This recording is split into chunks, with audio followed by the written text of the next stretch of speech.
ನಾನು ಇವತ್ತು ನಿಲುವಳಿಯನ್ನ ಸೂಚನೆಯನ್ನ ಕೊಟ್ಟಿದ್ದೀನಿ.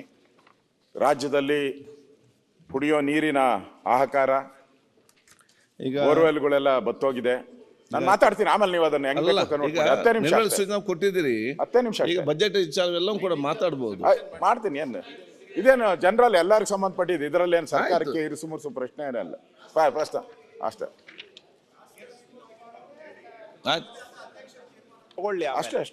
ಅಷ್ಟೇ. ನಾನು ಅದನ್ನ ಪ್ರಾಸ್ತಾವಿಕವಾಗಿ ಹೇಳಿ, ವಿಷಯ ಪೂರ್ತಿ ಮಾತಾಡ್ಬೇಕಂದ್ರೆ ಅವ್ರು ಯಾವಾಗ ಟೈಮ್ ಕೊಡ್ತಾರೆ ಅವಾಗ ಮಾತಾಡಿ. ಇಲ್ಲ ಈಗಲೇ ಟೈಮ್ ಕೊಡ್ತೀವಿ, ನಮ್ದೇನ್ ತಕರಾರಿಲ್ಲ. ನಮ್ಮ ಸರ್ಕಾರದ ಸಲಹೆ.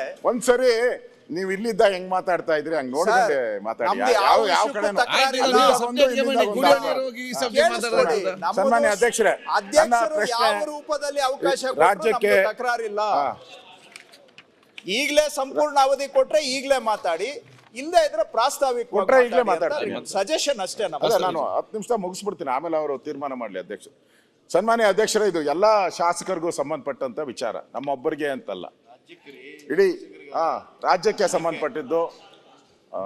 ಮತ್ತೆ ಶಾಸಕರು ಕೂಡ ಜವಾಬ್ದಾರಿ ಇರುವಂತವ್ರು, ಅವ್ರಿಗೂ ಸಂಬಂಧಪಟ್ಟಿದ್ದು. ಆ ದೃಷ್ಟಿಯಿಂದ ಈಗ ಒಂದ್ ರೀತಿ ರಾಜ್ಯದಲ್ಲಿ ಜಲಕ್ಷಾಮ ಪ್ರಾರಂಭ ಆಗಿದೆ. ಕುಡಿಯೋ ನೀರಿಗೆ ಹಾಹಾಕಾರ ಆಗಿದೆ. ಬೋರ್ವೆಲ್ಗಳೆಲ್ಲ ಬತ್ತಿ ಹೋಗ್ತಾ ಇದೆ. ಕೆಲವು ಕಡೆ ಬೋರ್ವೆಲ್ಲು 500 ಅಡಿ ಇದ್ದಿದ್ದು 1000 ಅಡಿ ಹೋಗ್ತಾ ಇದೆ.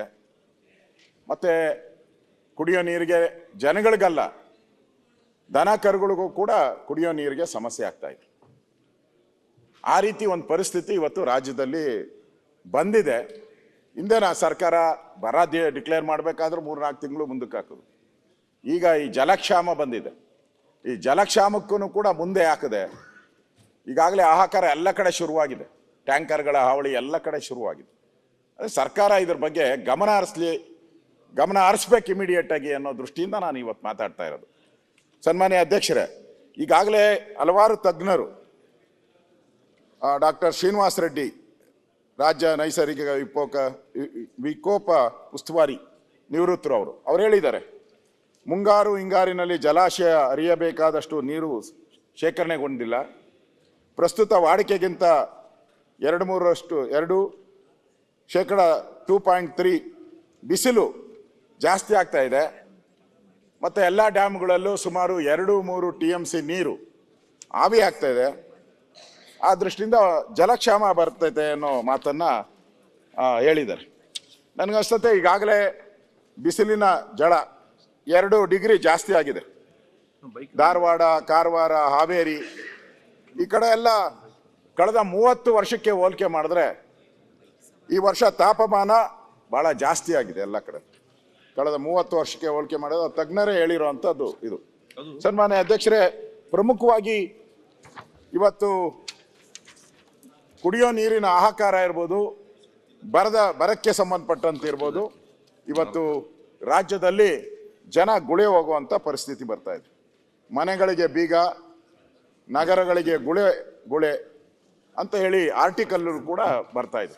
ಅಂದರೆ ಕೆರೆ ಒಣಗೋಗಿರೋದು, ಸುಮಾರು ಒಂದು ಲಿಂಗಾಪುರ ಜನಸಂಖ್ಯೆ ಅಂದಾಜು ಒಂದು ಊರ್ದು 1100. ಈ ಪೈಕಿ 800 ಮಂದಿ ತಾತ್ಕಾಲಿಕವಾಗಿ ಊರು ತೊರೆದಿದ್ದಾರೆ. ಬೀದಿಯಲ್ಲಿ ಸಾಗುತ್ತಿದ್ದರೆ ಬೀಗ ಹಾಕಿದ ಮನೆಗಳೇ ನಿರವ ಮೌನ. ಇದು ಇವತ್ತಿನ ಪರಿಸ್ಥಿತಿ. ಗುಳೆ ಹೋಗ್ತಾ ಇರೋದು ಎಲ್ಲನೂ ಕೂಡ. ಗೋವಾಗೆ, ಮಂಗಳೂರು ಕಡೆ, ನಿಮ್ಮ ಕಡೆನೂ ಬಂದಿದ್ದಾರೆ, ಪತ್ರಿಕೆಲ್ಲೂ ಹಾಕಿದ್ದಾರೆ, ಎಲ್ಲ ಕಡೆ ಗುಳೆ ಹೋಗ್ತಾ ಇದೆ. ನೀರಿನ ಹಾಹಾಕಾರ, ಕುಡಿಯೋ ನೀರು ಸಿಗ್ತಾ ಇಲ್ಲ, ಮೇವು ಸಿಗ್ತಾ ಇಲ್ಲ. ಅದರಿಂದ ಅಲ್ಲಿನ ಜನ ಹೇಳಿರೋದು, ಮುದಿಯಪ್ಪ ಗೌಡ್ರು ಹೇಳಿರೋದು, ಅಲ್ಲಿನ ಗ್ರಾಮ ಪಂಚಾಯತಿ ಸದಸ್ಯರು, ಮಲಪ್ರಭಾ ಘಟಪ್ರಭಾ ನಾಲೆಗಳಿದ್ದರೂ ನೀರು ಬರುವುದಿಲ್ಲ. ಹೆಚ್ಚಿನ ಕೂಲಿ, ಉತ್ತಮ ಬದುಕಿನ ಭರವಸೆಯೊಂದಿಗೆ ಜನ ಗುಳೆ ಹೋಗುತ್ತಿದ್ದಾರೆ ಅಂತ. ಇವತ್ತು ಜನ ಆಚೆ ಹೋಗ್ತಾ ಇದ್ದಾರೆ ಎಲ್ಲ ಕಡೆನೂ ಕೂಡ. ಮತ್ತು ಬೋರ್ವೆಲ್ಲು ಕೂಡ ಇಲ್ಲ, ಬೋರ್ವೆಲ್ಗಳು ಪಾತಾಳಕ್ಕೆ ಹೋಗ್ತಾ ಇದೆ, ಡ್ರೈ ಆಗ್ತಾ ಇದೆ. ನಾನು ಸರ್ಕಾರ PD ಅಕೌಂಟಲ್ಲಿ ದುಡ್ಡಿದೆ, ಸರ್ಕಾರ ಪದೇ ಹೇಳ್ತಾ ಇದೆ ನಮ್ಮ ಹತ್ರ PD ಅಕೌಂಟಲ್ಲಿ ದುಡ್ಡಿದೆ. PD ಅಕೌಂಟಲ್ಲಿ ದುಡ್ಡಿದ್ರೆ ಹೊಸದಾಗಿ ಬೋರ್ವೆಲ್ ಹಾಕಕ್ಕೆ ಬರಲ್ಲ. ಇರೋ ಬೋರ್ವೆಲ್ನ ಡ್ರಿಲ್ ಮಾಡ್ಬೋದು ಅಥವಾ ಹೊಸ ಪೈಪ್ಲೈನ್ ಹಾಕೋದು ಬಿಟ್ಟರೆ ಹೊಸದಾಗಿ ಬೋರ್ವೆಲ್ ಹಾಕೋಕ್ಕೆ ಬರೋದೇ ಇಲ್ಲ. ಇವತ್ತು ಎಲ್ಲರದೂ ಇಡೀ ರಾಜ್ಯದಲ್ಲಿ ಎಲ್ಲ ಕಡೆನೂ ಕೂಡ ಜನನೂ ಕೇಳ್ತಾ ಇದ್ದಾರೆ, ಇರೋ ಬೋರ್ವೆಲ್ನ ಡ್ರಿಲ್ ಮಾಡೋದ್ರಿಂದ ಏನು ಉಪಯೋಗ ಇಲ್ಲ. ಹೊಸದಾಗಿ ಏನಾದ್ರು ಬೋರ್ವೆಲ್ಗಳನ್ನು ಡ್ರಿಲ್ ಮಾಡಿದ್ರೆ ಕುಡಿಯೋ ನೀರಿಗೆ ಸಿಗ್ತೈತೆ. ಈಗ ನಾವಿನ್ನೂ ಫೆಬ್ರವರಿಲಿದ್ದೀರಿ, ಇನ್ನು ಮಾರ್ಚ್, ಏಪ್ರಿಲ್, ಮೇ ಗೊತ್ತಿಲ್ಲ, ಜೂನ್ವರೆಗೂ ಏನಾಗುತ್ತೋ, ಇನ್ನು 4 ತಿಂಗಳು. ಈಗಲೇ ಇಷ್ಟು ಕುಡಿಯೋ ನೀರಿಗೆ ಹಾಹಾಕಾರ ಆದರೆ ಮುಂದಿನ ದಿನಗಳಲ್ಲಿ ಏನು ಸಮಸ್ಯೆ ಆಗ್ತೈತೆ? ಇವತ್ತು KRS ಕೂಡ, KRS ಅಲ್ಲಿ ನಮಗೆ ಹೋದ ಸರಿ ಏನು ಇರಬೇಕಾಯಿತು ಅಷ್ಟು ನೀರಿಲ್ಲ ಈ ಸರಿ. KRS ಅಲ್ಲಿ ಕಳೆದ 2023ರಲ್ಲಿ 29.93 TMC ನೀರಿತ್ತು. ಈಗ 8.99 TMC ನೀರಿದೆ. ಅದೇ ರೀತಿ ಆಲಮಟ್ಟಿಯಲ್ಲಿ 62.08 TMC ನೀರಿತ್ತು. ಈಗ 35.79 TMC ನೀರಿದೆ. ಭದ್ರಾದಲ್ಲಂತೂ ಭಾಳ ಕಷ್ಟದ ಪರಿಸ್ಥಿತಿಯಲ್ಲಿದೆ ಭದ್ರಾ. ನಾನು ಕೇಳಿದೆ ಜ್ಞಾನೇಂದ್ರ ಅವರಿಗೆ, ಕೇಳಿದೆ ಏನು ಸ್ಥಿತಿ ಅಂತ ಹೇಳಿದ್ರೆ, ಮೊದಲೆಲ್ಲ ನದಿಗೆ ಹಾಕ್ಬಿಟ್ಟು ಪಂಪ್ ಹಾಕಿ ಮನೆಗಳಿಗೆ ನೀರು ಕೊಡೋರಂತೆ. ಈಗ ಆ ಪರಿಸ್ಥಿತಿನೇ ಇಲ್ಲ.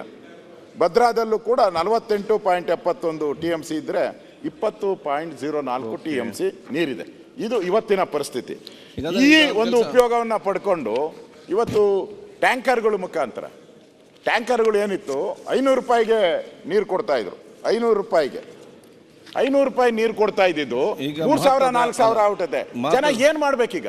ಈಗ ಜನ ಏನ್ ಮಾಡ್ಬೇಕು? ಅದಕ್ಕೋಸ್ಕರ ನಾನು ಒಂದೇ ನಿಮಿಷದಲ್ಲಿ ಮುಗಿಸ್ಬಿಡ್ತೀನಿ. ಒಂದೇ ನಿಮಿಷ. ಜನ ಆಕಾರ ಇದೆ.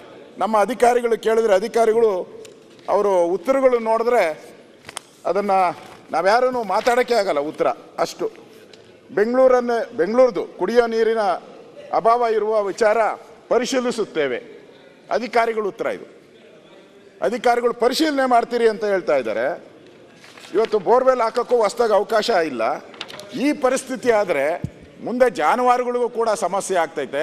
ಆ ದೃಷ್ಟಿಯಿಂದ ನಾನು ಸರ್ಕಾರಕ್ಕೆ ಆಗ್ರಹ ಮಾಡ್ತಾ ಇದ್ದೀನಿ, ನೀವು ರವಿಶಂಕರ್ ಪ್ರತಿ ಗ್ರಾಮ ಪಂಚಾಯತಿ ಹೊಸದಾಗಿ ಬೋರ್ವೆಲ್ ಹಾಕುವಂಥದ್ದಕ್ಕೆ ಅವಕಾಶ ಮಾಡಬೇಕು. ಹೊಸದಾಗಿ ಆದೇಶ ಹೊರಡಿಸ್ಬೇಕು. ಇಲ್ಲ ಅಂದರೆ ಇರೋ PD ಅಕೌಂಟ್ ಯೂಸ್ ಆಗಲ್ಲ. ಹೊಸದಾಗಿ ಪ್ರತಿ ಗ್ರಾಮ ಪಂಚಾಯತಿಗೆ ಇಷ್ಟು ಹಣವನ್ನು, ಸುಮಾರು 10 ಲಕ್ಷ ರೂಪಾಯಿ ಹಣವನ್ನು ಪ್ರತಿ ಗ್ರಾಮ ಪಂಚಾಯತಿಗೆ ಒಂದು 10 ಲಕ್ಷ ರೂಪಾಯಿ ಹಣ ಕೊಟ್ಟರೆ ಕುಡಿಯೋ ನೀರಿನ 4 ತಿಂಗಳು ಮೇಂಟೈನ್ ಮಾಡಬೇಕು. 4 ತಿಂಗಳಿಗೆ ಅವಕಾಶ ಆಗ್ತೈತೆ. ಅದಕ್ಕೋಸ್ಕರ ಸರ್ಕಾರ ಕೂಡಲೇ ಗ್ರಾಮ ಪಂಚಾಯತಿ ಹಣವನ್ನು ಬಿಡುಗಡೆ ಮಾಡಬೇಕು. ಅದನ್ನು ಆಗ್ರಹವನ್ನು ಮಾಡ್ತಾ ಇದ್ದೀನಿ. ಕನ್ವರ್ಟ್ ಮಾಡಿದ್ರೆ ಎಲ್ಲರೂ ಕೂಡ ಮಾತಾಡ್ತಾರೆ. ಈಗ ಮಹತ್ವದ ವಿಚಾರವನ್ನು ಪ್ರತಿಪಕ್ಷ ನಾಯಕರು ಒಂದು ನಿಮಿಷ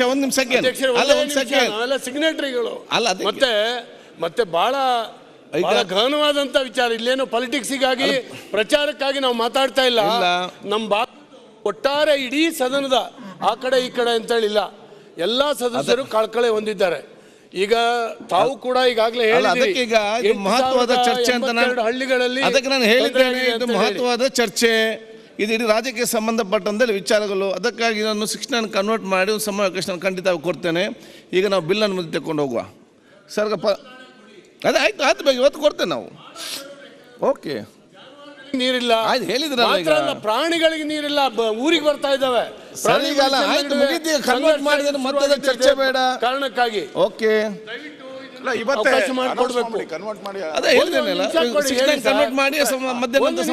ಮುಗಿಸ್ತೀನಿ, ನಾನೇನು ಬಾಳ ಇಲ್ಲ.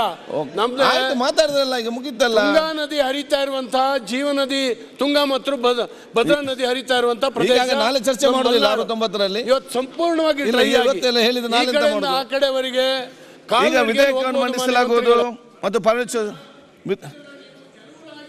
ಪರಿಗಣಿಸ್ತೇ ಹೋದ್ರೆ ಓಕೆ ಬಹಳ ತೊಂದರೆಗೆ ಒಳಗಾಗ್ತದೆ. ಜನ ಸಿಕ್ ಕಡೆ ಗುಳೆ ಹೋಗ್ತಾರೆ. ಜಾನುವಾರಿಗೆ ಮೇವಿಲ್ಲ, ಜಾನುವಾರಿಗೆ ಕುಡಿಯೋ ನೀರಿಲ್ಲ, ಮನುಷ್ಯರಿಗೆ ಈಗ ಅವಕಾಶ ವಿಧೇಯಕಗಳನ್ನು ಪರ್ಯಾಲೋಚಿಸಿ ಮತ್ತು ಅಂಗೀಕರಿಸುವುದು. ನ್ಯೂಸ್ ಫಸ್ಟ್, ನಿರ್ಭೀತಿಯಿಂದ ನಿಮ್ಮ ಪರವಾಗಿ.